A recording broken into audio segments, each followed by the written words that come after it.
All right, let's get right into it here. I'm coming to you intraday as I record this video. Market should be open for another 3 hours and a half or so. So you should be seeing some flashing lights on your left, looking at Spider 65-minute chart here. So as you can see, we did see another down gap this morning here. Yesterday, we gapped down.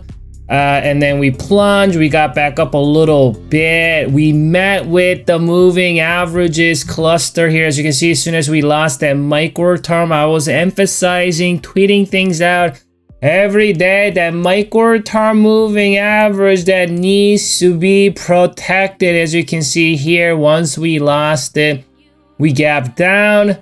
And you can see micro term coming down. That micro term has been successfully reprogrammed to support the sellers here. So as you can see, even yesterday, we closed just right underneath the micro term.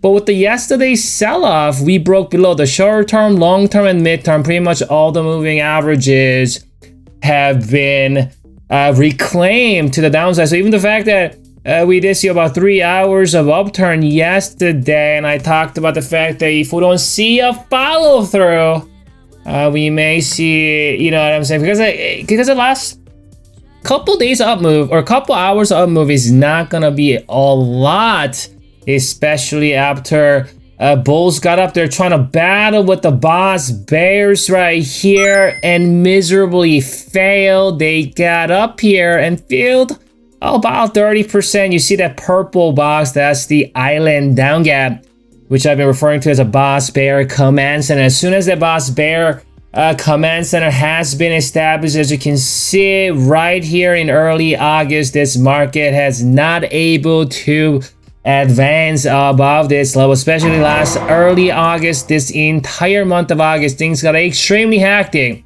So this is why it is extremely important we understand when the boss bears establishes command center, the island down gap, and bulls gather his courage one more time to get up there to battle with the boss bears again. Got hammered very, very quickly here, and we fell right back down. And that's sort of what happened the last month and a half or so. And with these two down gaps still open, so we got a lot of, you got down gap here, island down gap here, tiny down gap here, another down gap here. So we got 1, 2, 3, 4, 5, 6 down gaps, that many down gaps, and bulls were not able to fill any of those down gaps, and bulls were not able to make up their own down. They do have their own up gap. At least one up gap still remains right here. You see that up gap? Again, this is where we stalled on that last hour yesterday, right on that micro term. You see that aqua squiggly line moving average there coming down. As I record this video, we're just right on it, right? We're just right on it. See that down gap, about 60% of the down gap is filled. Here's the thing though, going into the close today, it would be better for the buyers if down gap is completely filled, and in that process, if bulls can able to close the day above the micro term, that would be better. That does not mean it's going to be a full-on reversal. At least bulls got something to work with going into tomorrow. Obviously, even if we go up and fill this down gap and gets above the micro term, we still got a lot of these above. These moving averages here, the mid-term and short-term and long-term, we still have overhead supply right on that vicinity, which is what, 447 or so. But at least if the micro term is reclaimed, a lot of times what could happen is, as you can see here, at least, there's a micro term reclaimed. At least you're gonna have a little bit of pop that could potentially start something. You see what I'm saying? So bulls need to close above the micro term today and need to close this down gap. That would give them a little bit more traction to battle with the bear troops here that we've been witnessing this entire week. Let's say by the close today, the down gap is not filled, and we're still underneath the micro term. Even if we get slightly above it, but if the down gap isn't fully filled going into tomorrow, I would look at that as sort of a weakness there. However, only way, if bulls want to really risk this and make it into, you know, because okay, bears got their own island down gap here. If bulls want to go up and battle with this animal, maybe bulls want to create and establish their own command center. Man, that means they have to make this into an island up gap. How do they do that? So what do I need to do is they need to close or leave this down gap open towards, which is risky because we could see another down gap tomorrow. We could see another, you know, down shenanigan move to the downside tomorrow because the down gap is open. However, if this down gap doesn't get filled, if bulls can gap it up above at least this midterm right here, that would be like 406, 446, 50, 446.50.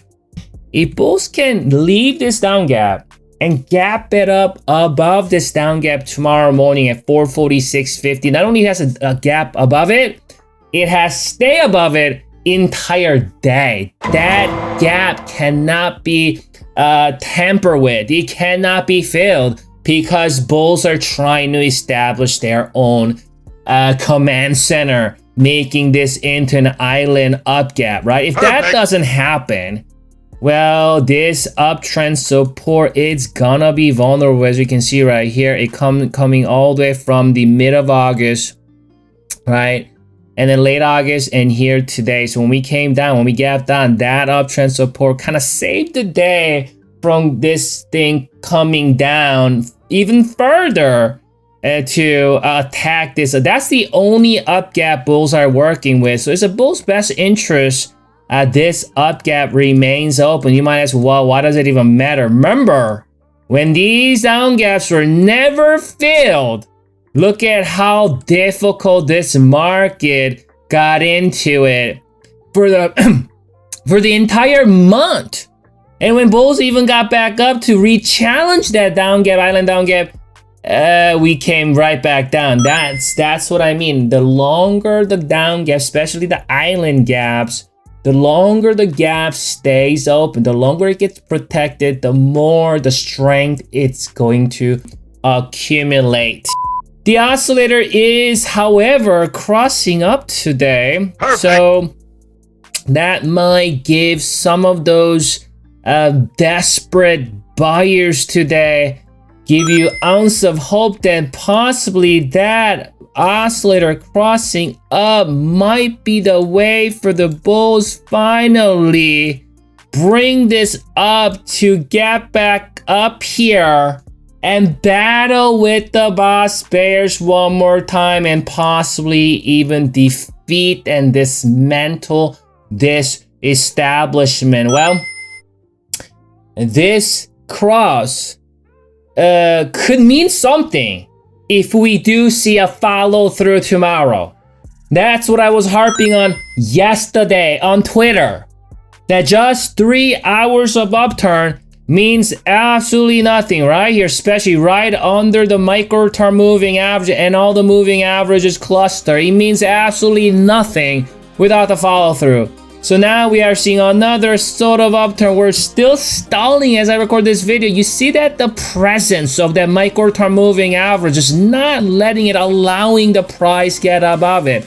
But that oscillator could mean something a whole lot more. If we do see a follow through, it will be even better if there's gonna be an island up gap tomorrow.